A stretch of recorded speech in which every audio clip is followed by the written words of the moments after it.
Hello, dear saviors. Welcome to the next Saviors Essential Question Series or the program for NEET PG 2025. Here we'll be discussing the important question which is very frequently asked in medicine, almost every year asked in medicine. And here in this series, we particularly discuss those questions which are likely to be kept in your examination this year. And this time, we are having a question on ascites.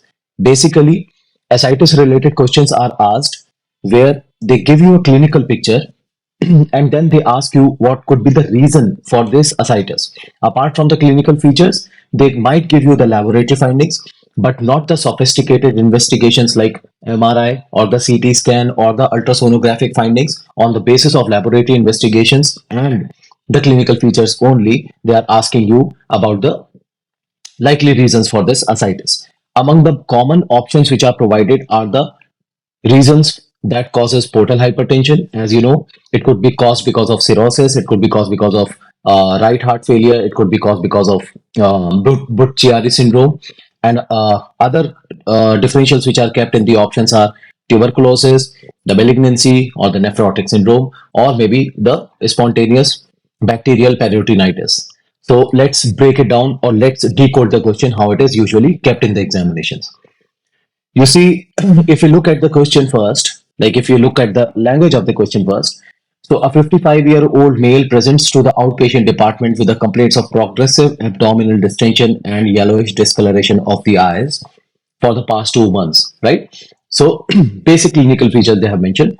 Now he is also reports reduced appetite, fatigue, and occasional confusion. Now his history is significant for chronic alcohol use for over 10 years. On examination, he has scleral icterus, bilateral pedal edema, and distended abdomen with a positive fluid thrill. That means, no doubt, the patient is suffering from ascites, and just based on the clinical features itself, it seems that it could be because of cirrhosis.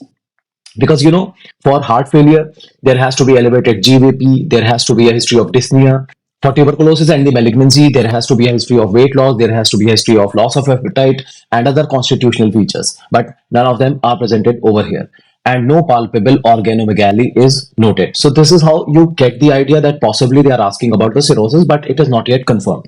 Now as far as laboratory findings are concerned, serum albumin mentioned to be around 2.5.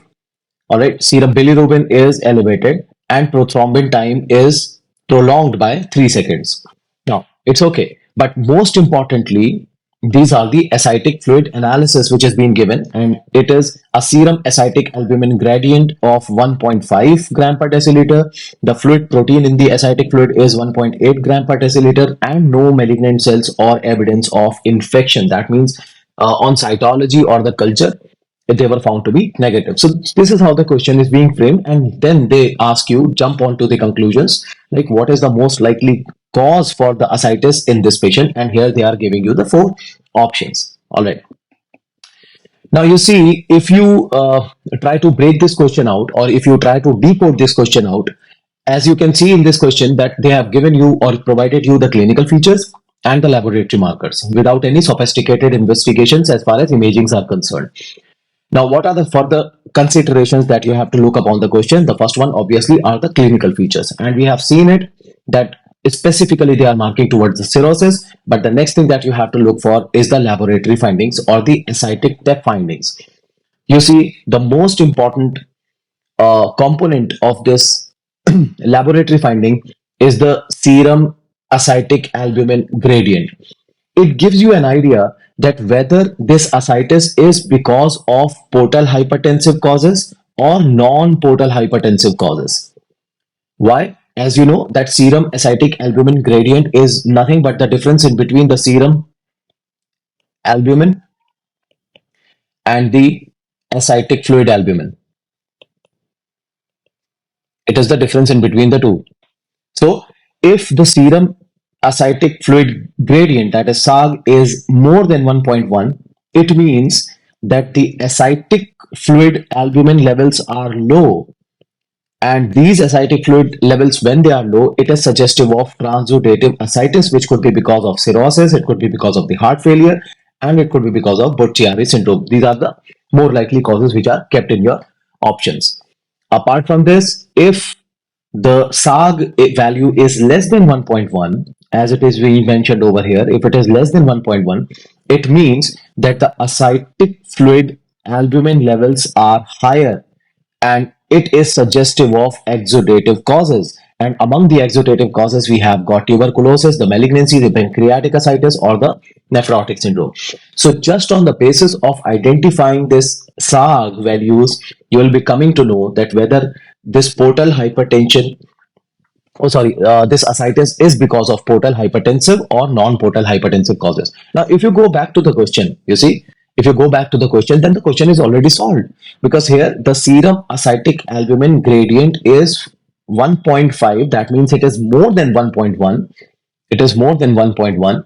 And among the options provided, this is the only option that has the SARC values of more than 1.1.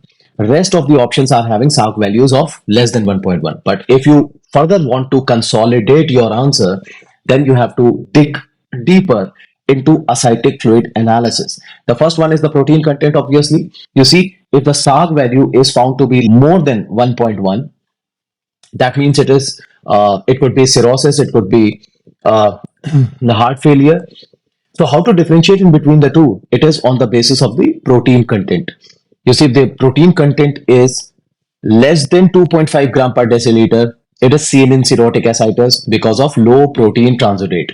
Now, if the protein content is higher, like 2.5 gram per deciliter or more, it is seen in cardiac ascites or peritoneal malignancy, which could be which is because of the high proteins. Now, another point for making the or for confirming the diagnosis is the cell count, where the neutrophils, if they are more than 250 cells per millimeter cube, it is suggestive of spontaneous bacterial peritonitis, that means bacterial infection. And if there is a lymphocyte predominance, it is suggestive of tuberculosis or in some cases malignancies also. And finally, the cytology and culture, that means biopsy and culture, which are confirmatory for the infections and carcinomatosis, that means malignancies. So on these laboratory markers only, without sophisticated investigation, such kind of questions can be solved easily. Now, if you further revise it in order to consolidate what we have already learned related to these kind of the questions, remember the question was asking about the ascites and what are the reasons for the ascites and how to break it down, where there are portal hypertensive causes or non-portal hypertensive causes. How to identify the portal hypertensive causes? It is by the SARC values of more than or equal to 1.1. And how to identify the non-portal hypertensive causes? By the SARC value of less than 1.1. So this is a clear-cut distinction. Now, as far as further distinguishing in between the portal hypertensive causes are required, then the ascitic fluid protein in case of cirrhosis is less than 2.5 gram per deciliter, while in case of heart failure and Budd-Chiari syndrome, it is more than 2.5 gram per deciliter. So this is how you can differentiate in between the portal hypertensive ascitic causes itself. Moreover, if you look at the clinical features, there are distinctive clinical features which are suggestive of the individual identity. For example, in case of heart failure, there is going to be dyspnea, there will be peripheral edema, there will be elevated jugular venous pressure. So all of you are aware of this. For Budd-Chiari syndrome, there has to be a right upper quadrant pain and there has to be a hepatomegaly because it is because of the thrombosis of the hepatic veins. As far as the non-portal hypertensive causes for the ascites are concerned, they are usually diagnosed on the basis of the culture and biopsy. For biopsy, for the malignancies, culture for the infective causes. And for nephrotic syndrome, it will be diagnosed on the renal biopsy. So hope everything is clear related to this particular question. You see, this question is asked almost every year.